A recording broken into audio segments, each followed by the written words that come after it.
네, 첫 번째 코너 이슈 트림 리그입니다. 이슈에 따라 움직이고 있는 종목들 짚어보는 시간인데요. 오늘은 남북 경협에 관한 이야기 저희가 나눠보도록 하겠습니다. 북한이 남북 간 통신 연락선을 차단 혹은 폐기한다라는 소식에 남북 경협주와 방산주의 희비가 엇갈리는 그런 모습을 보였습니다.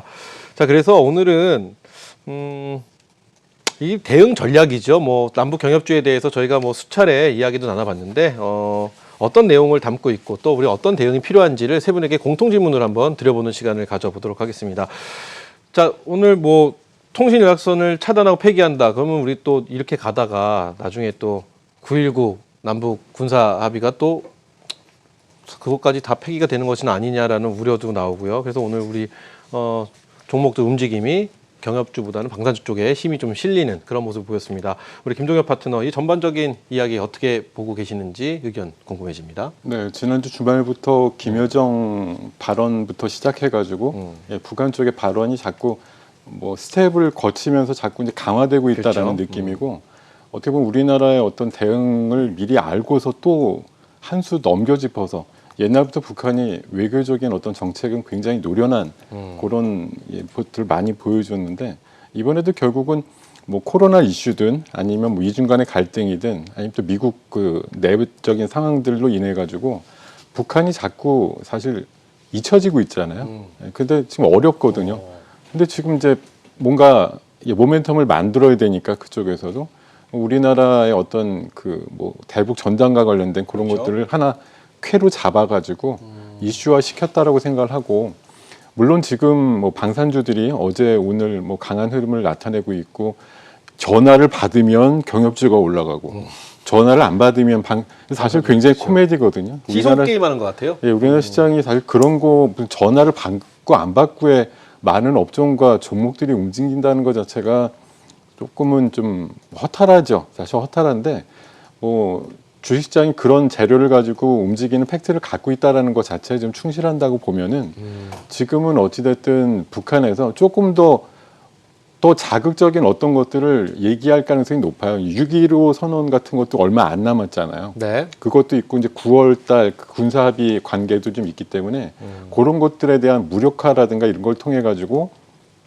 지금 미국은 어차피 대선 전까지는 북한 뭐 김정은과 만날 생각이 없다라는 인식이라서 그걸 지금 우리나라 쪽 그 통해 가지고 약간 우회적으로 불만을 야기시키고 있는 거 아닌가 생각이 들고 뭐 좋은 관점으로만 본다 그러면 역대급으로 보면 이런 이제 그런 좀 압박이라든가 이런 게 극적인 대화로 연결되는 경우도 가끔은 있었는데 그것들 기대하기에는 지금 미국 쪽의 상황이 최소한 5달 정도 내부적으로 지금 혼란을 막고 대선 쪽에 큰 이벤트를 갖고 있는 상황에서 큰 변수를 만들지 않을 거라고 생각이 들기 때문에 결국은 북한은 계속 뭐 표현이 좀 그렇지만 북한은 계속 지저대고 우리나라는 어쩔 줄 모르고 뭐 그런 상황이라서 주식시장은 방산주가 조금 더 우위를 보이는 상황에서 당분간 흐름이 나타나지 않겠는가 생각이 듭니다.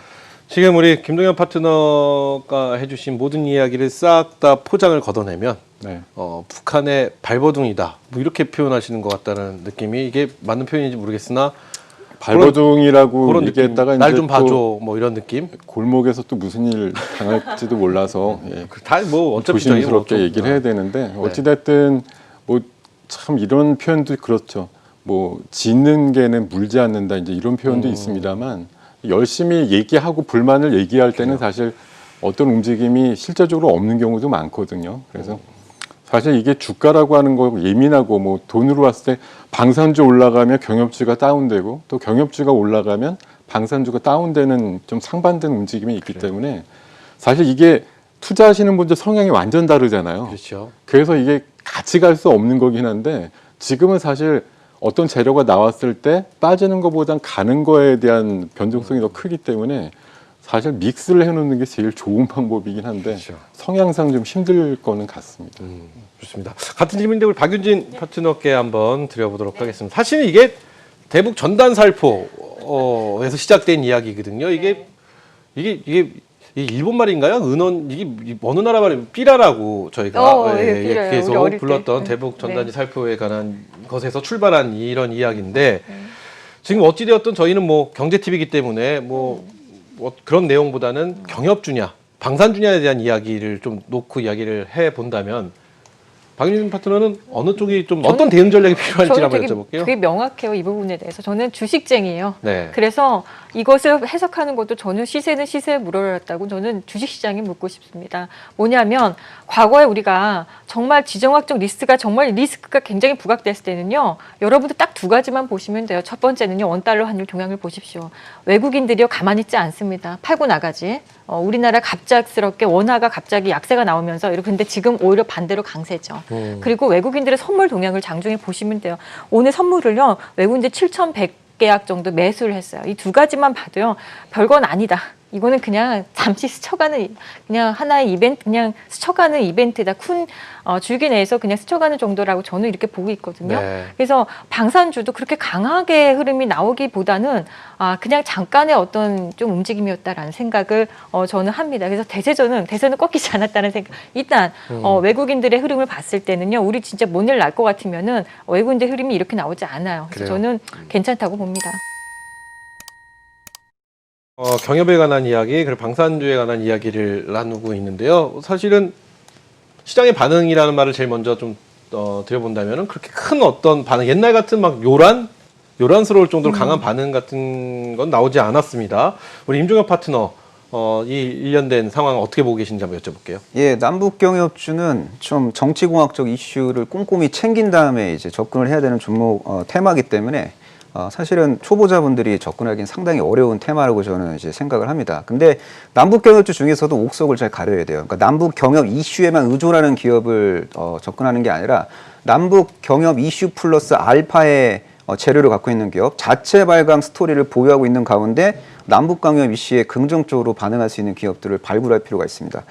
자, 일단 정부 주도의 어떤 적극적인 철도 공사를 비롯한 그 사회 간접 자본 투자가 앞으로 이제 전개가 될 겁니다. 왜냐하면 코로나19 사태를 극복하기 위해서 SOC 투자에 대한 어떤 강조는 계속 강조를 해도 지나침이 없다고 저는 생각을 하고 있는데, 이런 환경 속에서 수혜를 보면서 남북경협주로 이제 분류되어 있는 기업은 이런 남북경협과 관련된 노이즈가 발생됐을 때 저점 매수의 기회가 오히려 발생될 수 있습니다.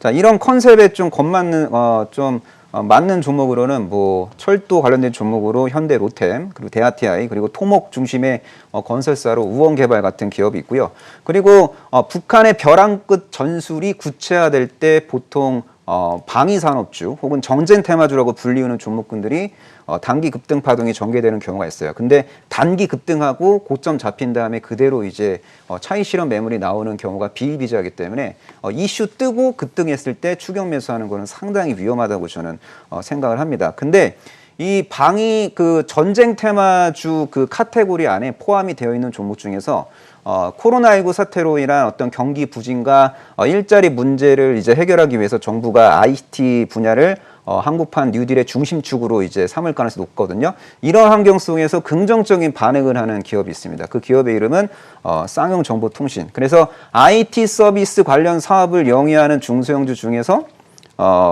좀 북한과 관련된 노이즈가 발생됐을 때 긍정적으로 반응할 수 있고, 그리고 뉴딜 정책, 한국판 뉴딜 정책 관련된 이슈에도 긍정적으로 반응할 수 있는, 그러니까 여러 가지 재료가 칵테일처럼 이렇게 섞여 있는 그런 종목들 중심으로 공부를 열심히 하셔갖고 저점 매수하시고, 그리고 시차를 두고 주가가 오버슈팅이 나올 때 고점 불안 매도를 하신다면은 시장을 이길 수 있지 않을까, 저는 그렇게 생각합니다.